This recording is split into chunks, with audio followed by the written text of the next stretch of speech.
ಎಲ್ರಿಗೂ ನಮಸ್ಕಾರ. ಹರ ಹರ ಮಹಾದೇವ್. ನಾನು ನಿಮ್ಮ ಮುಮ್ತಾಜ್ ಅಬ್ದುಲ್ ನೆಲ್ಲೆಡ್ಕ, ಪ್ರಯಾಗ್ರಾಜ್ ಮಹಾಕುಂಭ ಮೇಳದಿಂದ.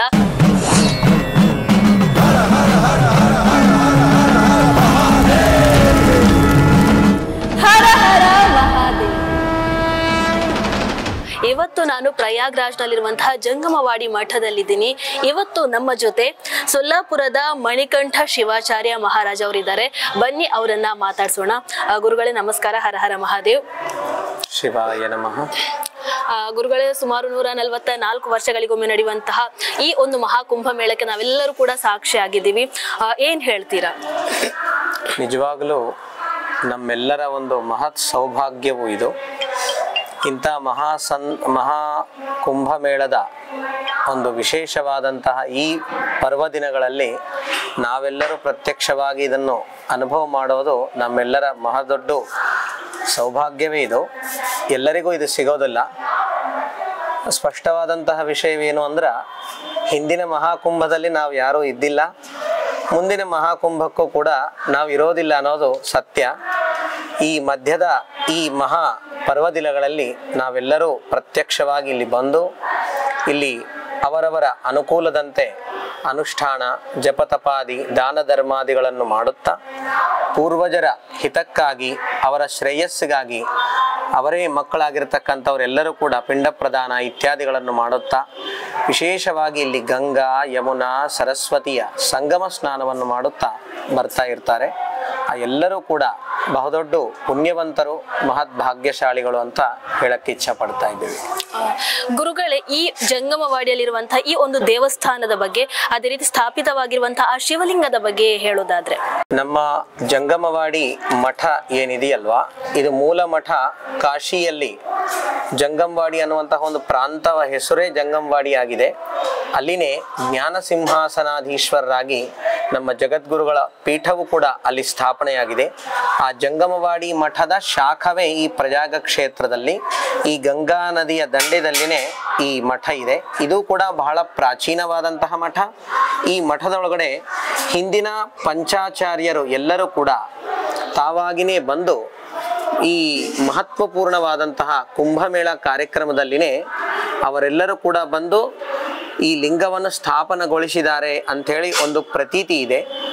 ಅಷ್ಟೇ ಅಲ್ಲದೆ ಈ ಎಲ್ಲ ಪ್ರಯಾಗ ಕ್ಷೇತ್ರಕ್ಕೂ ಕೂಡ ರಾಜರಾಜನಾಗಿರ್ತಕ್ಕಂಥ ಒಡೆಯರಾಗಿ ಈ ಲಿಂಗವನ್ನು ಎಲ್ಲರೂ ಭಾವಿಸುತ್ತಾ ಪೂಜಿಸುತ್ತಾರೆ. ಅದಕ್ಕಾಗಿಯೇ ಪ್ರಯಾಗರಾಜನ ರಾಜೇಶ್ವರ ಅಂಥೇಳಿ ಈ ಲಿಂಗಕ್ಕೆ ಹೆಸರು ಕೂಡ ಇದೆ. ಈ ಸುತ್ತಮುತ್ತಲಿನ ಎಲ್ಲ ಜನರು ಕೂಡ ಬಂದು ಬಹಳ ಭಕ್ತಿ ಶ್ರದ್ಧೆಯಿಂದ ಈ ಲಿಂಗಕ್ಕೆ ತಮ್ಮದೇ ಆಗಿರ್ತಕ್ಕಂಥ ಸೇವೆಯನ್ನು ಸಲ್ಲಿಸುತ್ತಾರೆ. ಅಂದ್ರೆ ಇಲ್ಲಿ ಪ್ರತಿದಿನ ಪೂಜೆ ಎಲ್ಲ ಹೇಗಿರುತ್ತೆ ಗುರುಗಳೇ? ಈ 41 ದಿವಸದ ಕಾಲ ನಮ್ಮ ಶ್ರೀ ಜಗದ್ಗುರು ಚಂದ್ರಶೇಖರ ಶಿವಾಚಾರ್ಯ ಮಹಾಭಗವತ್ಪಾದ ಸನ್ನಿಧಿಯವರು 41 ದಿವಸದ ಅನುಷ್ಠಾನವನ್ನು ಹಮ್ಮಿಕೊಂಡು ಈ ಮಹಾಕುಂಭದ ಪರ್ವದಿನದಲ್ಲಿ ಪ್ರತಿದಿನವೂ ಕೂಡ ತಮ್ಮದೇ ಇಷ್ಟಲಿಂಗ ಮಹಾಪೂಜೆಯನ್ನು, ಬಿಲ್ವಾರ್ಚನೆಯನ್ನು ಮತ್ತು ಈ ಪ್ರಯಾಗ ರಾಜರಾಜೇಶ್ವರನ ಲಿಂಗಕ್ಕೆ ರುದ್ರಾಭಿಷೇಕವನ್ನು, ಅಷ್ಟೇ ಅಲ್ಲದೆ ಬಿಲ್ವಾರ್ಚನಾ, ಪುಷ್ಪಾರ್ಚನಾ ಮತ್ತು ಯಾರು ಭಕ್ತರು ಬರ್ತಾರೋ, ಈ ಪೀಠಕ್ಕೆ ಯಾರು ಭಕ್ತರಿದ್ದಾರೋ ಅವರು ತಮ್ಮ ಯಥೇಚ್ಛವಾಗಿ ಇಲ್ಲಿ ಸೇವೆಯನ್ನು ಸಲ್ಲಿಸುತ್ತಾ ಎಲ್ಲರಿಗೂ ಬಂದಿರುವಂತಹ ಎಲ್ಲ ಜನರಿಗೂ ಕೂಡ ಒಂದು ಸಾಮೂಹಿಕ ಅನ್ನದಾನ ಕಾರ್ಯಕ್ರಮವು ಕೂಡ ಇಲ್ಲಿ ನಡೀತಾ ಬರ್ತಾ ಇದೆ. ಈ ರೀತಿ ಈ ಮಹಾಕುಂಭ ನಡೆಯುವವರೆಗೆ ಪ್ರತಿದಿನವೂ ಕೂಡ ಅಭಿಷೇಕ, ಅರ್ಚನಾ, ಜಪ, ತಪ, ಸಾಧನ ಜೊತೆಗೆ ಬಂದವರೆಲ್ಲರಿಗೂ ಕೂಡ ದಾಸೋಹವನ್ನು ಇಲ್ಲಿ ನಡೆಸ್ತಾ ಇದ್ದಾರೆ. ಇಲ್ಲಿ ಮಹಾಕುಂಭ ಮೇಳದ ಹೊರತಾಗಿ ಅಂದ್ರೆ ಈ ಜಂಗಮವಾಡಿ ಮಠದಲ್ಲಿ ಭಕ್ತಾದಿಗಳಿಗೆ ಅವಕಾಶ ಇರುತ್ತಾ ಅಥವಾ ಇಲ್ಲಿ ಪೂಜೆಗಳು ಹೇಗೆ ನಡೀತಾ ಇರುತ್ತಾ? ವ್ಯವಸ್ಥೆ ಬಗ್ಗೆ ಹೇಳೋದಾದ್ರೆ, ಇಲ್ಲಿಯ ವ್ಯವಸ್ಥೆದ ಬಗ್ಗೆ ಹೇಳೋದಂತಂದ್ರೆ, ಈ ಜಂಗಮವಾಡಿ ಮಠ ಯಾವತ್ ಭಾರತ ದೇಶದಲ್ಲಿನೇ ಅತ್ಯಂತ ಸುಪ್ರಸಿದ್ಧವಾದಂತಹ ಮಠ.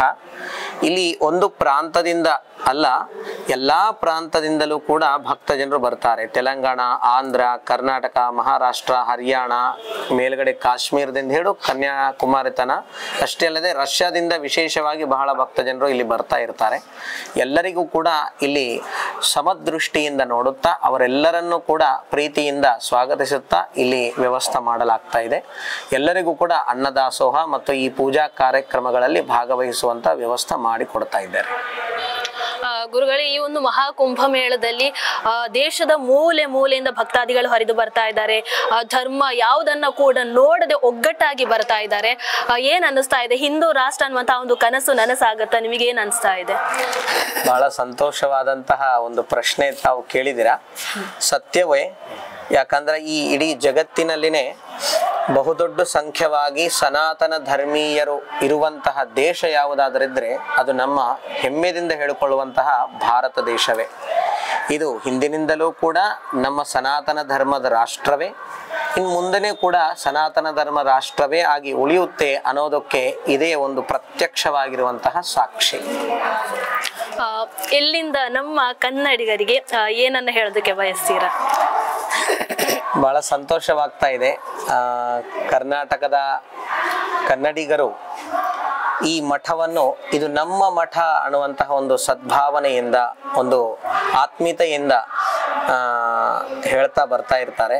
ಯಾಕೆಂದ್ರೆ ಹಿಂದಿನ ಜಗದ್ಗುರುಗಳು ಕೂಡ ಅವರು ಕನ್ನಡದ ಪ್ರಾಂತದವರೇ ಆಗಿ ಕಾಶಿಯಲ್ಲಿ ಅಧ್ಯಯನ ಮಾಡಿ 30-40 ವರ್ಷ ಪೀಠಾರೋಹಿಗಳಾಗಿ ಧರ್ಮ ಪ್ರಚಾರವನ್ನು ಮಾಡಿದ್ದಾರೆ.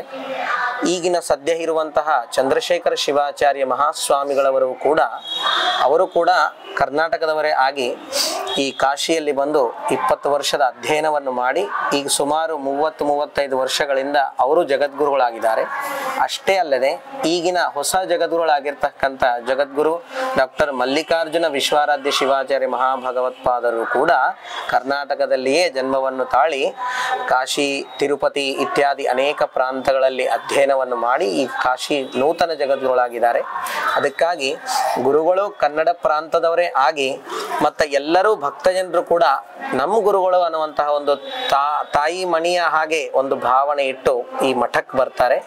ಅಷ್ಟೇ ಅಲ್ಲದೆ ಈ ಎಲ್ಲಾ ಕುಂಭಮೇಳದಲ್ಲಿ ಕನ್ನಡಿಗರದೇ ಒಂದು ವಿಶೇಷವಾದಂತಹ ಸೇವೆಯನ್ನು ಇಲ್ಲಿ ನಾವು ನೋಡಬಹುದು.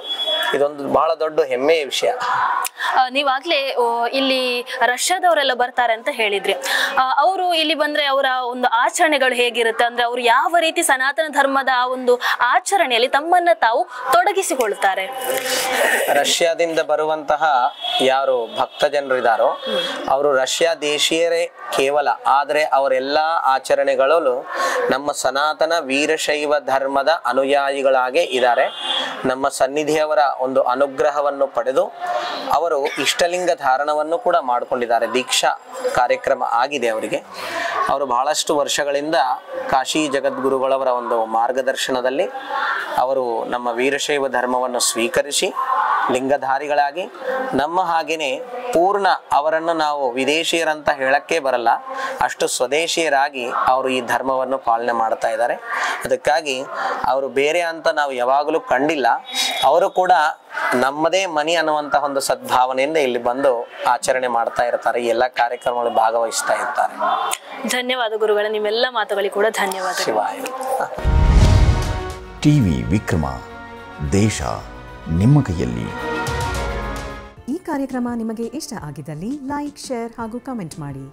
ಟಿವಿ ವಿಕ್ರಮದ ಕಾರ್ಯಕ್ರಮಗಳನ್ನು ನಿರಂತರವಾಗಿ ವೀಕ್ಷಿಸಲು ಸಬ್ಸ್ಕ್ರೈಬ್ ಮಾಡಿ, ಬೆಲ್ ಐಕನ್ ಒತ್ತಿ.